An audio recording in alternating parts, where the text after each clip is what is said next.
look at people are joining now. Let me see. Wow. Hi, everybody. This is Holton Buggs, and I have Oscar here, and you see Jose Luis, and Maria that's here, and I have Maylin that's over here, and where's Anna over here somewhere? We are over here. There she is right there. Say hello. All right. This is a little parajita, right? Pajarita, right? They're teaching me all the Spanish words here. We just finished having a great meeting, and I'm showing them Periscope. See, guys, as soon as we did this, now we've got 66 people who've joined us now, watching us live. And you see they're putting all these hearts because they love you guys. So they tap the screen, and those hearts go up.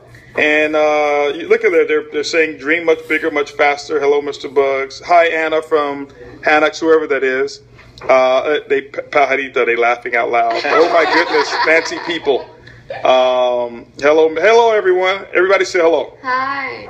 We're sitting over here at Royal Oaks Country Club. We actually just had a nice group of people who flew in. Obviously, we're talking to them about the Organogold business, and we have other people out in the lobby.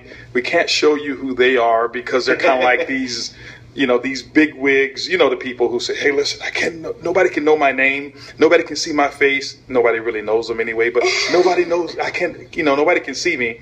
And we just doing what we do. Actually, this is kind of the birthplace of where you got started, right, Jose? Yes, exactly. It was right here, right? It was right here. We were right here at the country club, and we sat down and kind of show you a little bit of the boardroom of our country club. This is kind of where we do it.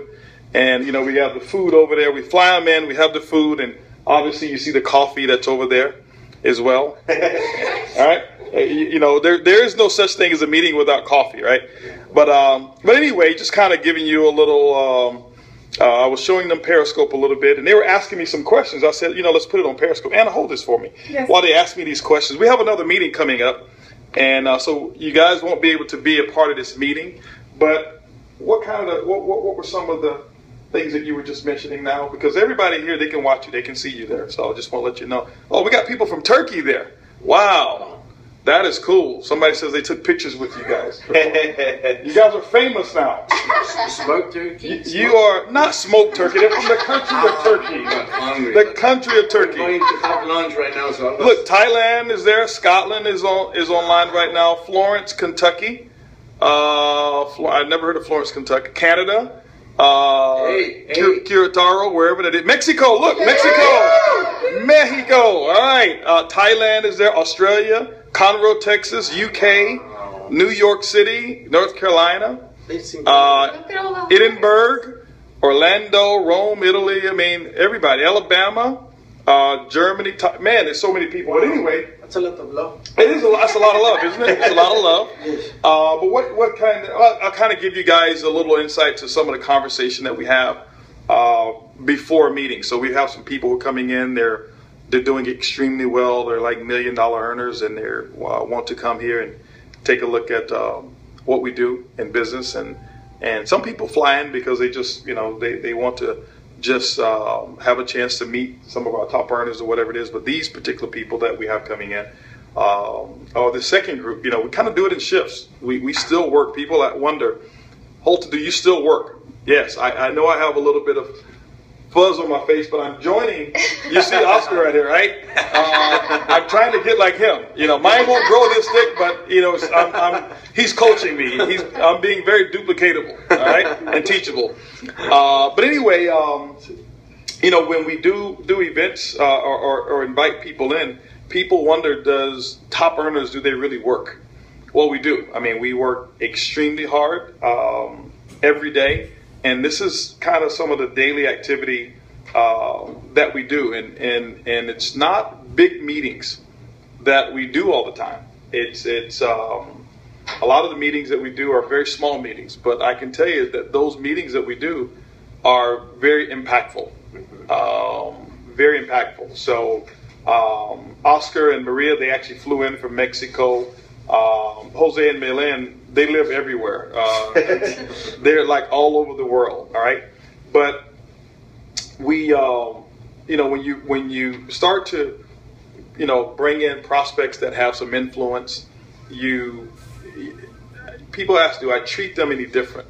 Well, yes and no. Number one, you never become intimidated because of someone with a big check. Okay, and I know you may say, well, Holton, that's easy for you to say that because not too many people have a bigger check. Well, the reason that my check is so big is because I never was intimidated, even with people who had a bigger check. If I was sitting here today, and trust me, I've talked to people about my business who were not a part of network marketing. When I sat with Greg Norman, who, a gentleman who's worth reportedly about $500 million, my confidence was that he was so interested in how to develop a revenue and income stream similar to mine that, yeah, his net worth was much larger. His income or his businesses that he's built was much larger, but he was so intrigued at how to develop the type of income that he saw I developed right here from my own home, right here in this neighborhood is where I started my business. I started it with $1,300, and kind of put the camera on all of us if you could, Anna. So back up a little bit so everybody can see everybody here. I kind of started when I started the business, or actually turn it sideways. I think they'll see you sideways too. Yeah, there you go. You have a wide shot. There you go. So now you can come closer. All right. So now the hearts are going to the right instead of.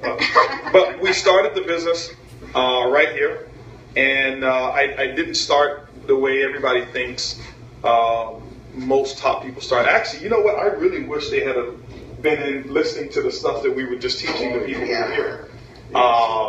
These are some of I believe my best trainings are not the big trainings.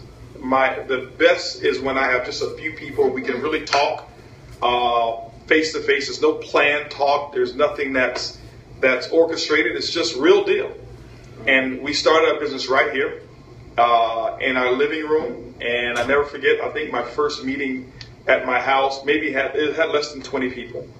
But I was so fired up. I mean, I was telling them how in the very beginning, most people think right now that I'm kind of like a diehard. And I'm like, this is puppy stuff in comparison to when I first started. When I first started, I was doing, my expectations for my group was off the charts. Okay, now I've kind of calmed them down a little bit. And sometimes I don't feel bad about it, but, everybody can't take a full dose of medicine. Some people, you have to give it to them in small doses in the very beginning.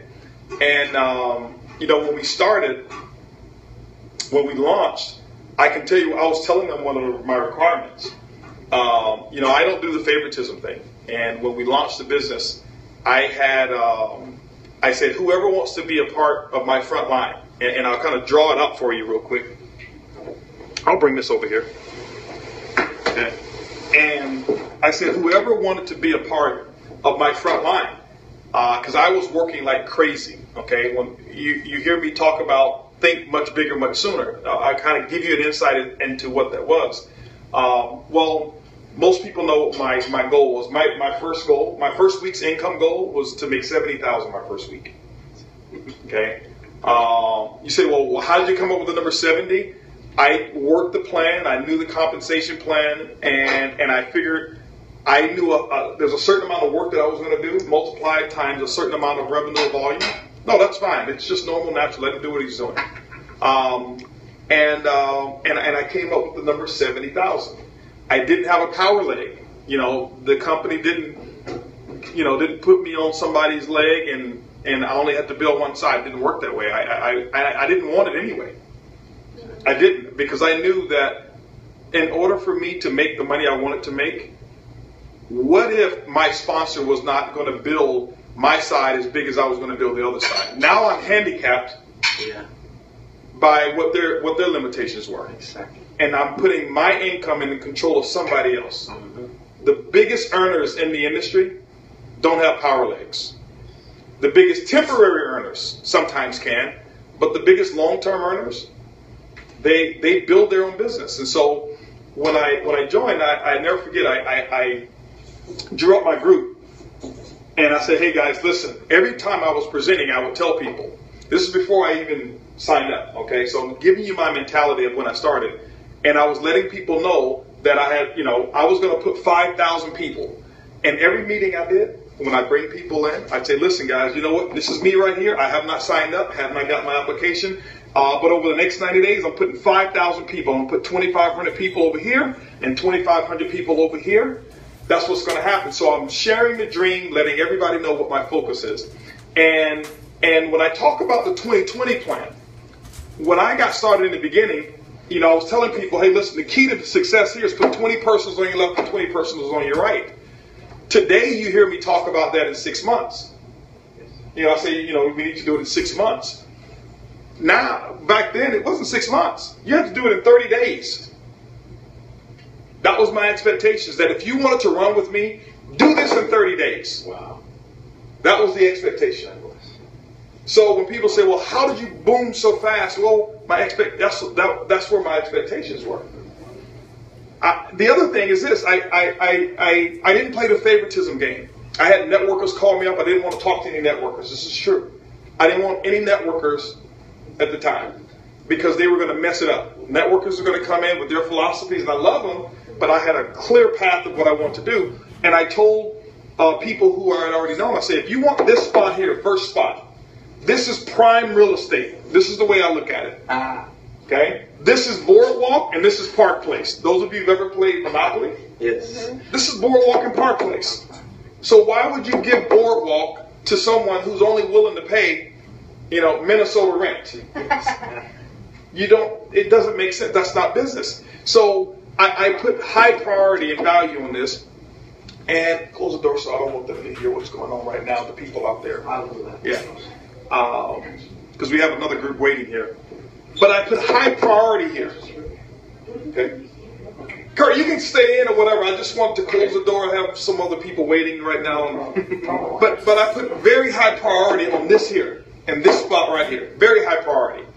And that priority that I placed was whoever, out of all the applications that I had of people, personally, whoever had the most number of applications was going to get spot number one. I didn't care if you were my friend, brother, sister. I don't play favoritism. It's a business I'm running. Here I am. I have a goal to get to $1 million a year, and I had to do it in 4 years. That was my goal because I wasted 1 year in the previous, my previous opportunity. So I had to do it by the time I turned 40. Okay, so I only had 4 years to do it when I had a 5-year goal. So I had time to make up. Wow. That's the best thing that could have ever happened to me. That's why people ask me what was the best opportunity for me. It was the one that was short-lived. Because if that wasn't short-lived, I wouldn't have been as motivated to get my. 1 year was stolen from me. I had 1 year time stolen from me. So, it's kind of like if you have an hour to do something, but you waste 40 minutes or 30 minutes. Now you cram and you get as much done in the next 30 minutes as you can. And that's what happened. I had to cram everything into 4 years. Okay? So I said, whoever has the most number of gold packs and applications, you're going to get Boardwalk. Well, that person was Edwin Haynes. Okay? Now, wow. I had a dual focus. My focus was, number one, I want to make sure we had distributors, and I want to make sure I had the right number of customers. So my second thing was I said, who wants Park Place? This is how you get Park Place. Whoever has the most number of customers. Okay? And Kimberly Phillips, not only did she have a lot of sign-ups, but she went and got 100 customers in 24 hours. So when I hear people,